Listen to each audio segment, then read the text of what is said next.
जगत पिता ब्रह्मा जी की जय हो। दोस्तों, आपको मालूम होगा कि पूरे विश्व में केवल एक जगह ऐसी है जहां ब्रह्मा जी का मंदिर है। उनको पूजा जाता है क्योंकि वो शापित थे और यह था कि केवल विश्व में एक जगह ही उनकी पूजा होगी जहां पर उन्होंने हवन किया था। और आपको अगर भारतीय संस्कृति की जानकारी है तो आप समझ गए होंगे। मैं आपको लेकर आया हूं आज तीर्थराज पुष्कर में। तीर्थराज इसलिए कहा जाता है क्योंकि जब गायत्री माता ने ब्रह्मा जी को श्राप दिया था तो उसके बाद उन्होंने ये भी कहा था कि बिना पुष्कर की यात्रा के तीर्थ सफल नहीं होंगे और ये सबसे बड़ा तीर्थ माना जाएगा। तो हम अपने मित्रों के साथ आ जाए हैं पुष्कर जी। लेकिन यहाँ पर एक रोमांचक अनुभव और है। ये तीर्थ यात्रा के साथ साथ एक पर्यटन का केंद्र भी है। थार के रेगिस्तान में पुष्कर स्थित है।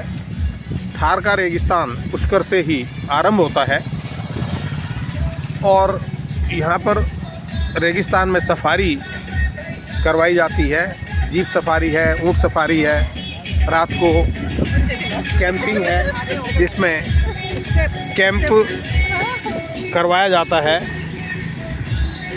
लोग रुकते हैं, रेगिस्तान में रुकने का आनंद लेते हैं।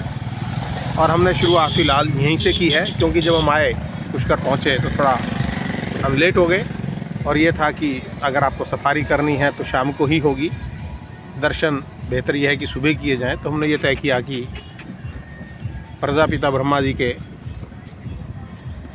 जगत पिता ब्रह्मा जी के दर्शन हम सुबह करेंगे सरोवर में स्नान करने के पश्चात। उससे पहले हमने ये राजस्थान की सफारी करना पसंद किया।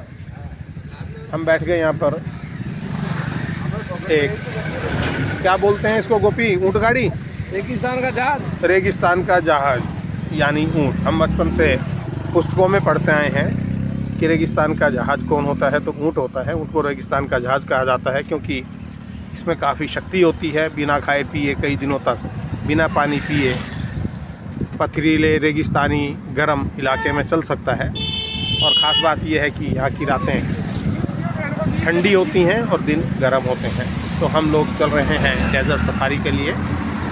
रिपोर्ट में आपको लगातार दिखाता रहूँगा। ये हमारी यात्रा का आरंभ है और रिपोर्ट है पहली, इसलिए प्रथम भाग इस यात्रा का या इस रिपोर्ट का मैं यहीं समाप्त करता हूँ। पुष्कर जी से नमो इम्पैक्ट के लिए अतुल सिंघल की रिपोर्ट।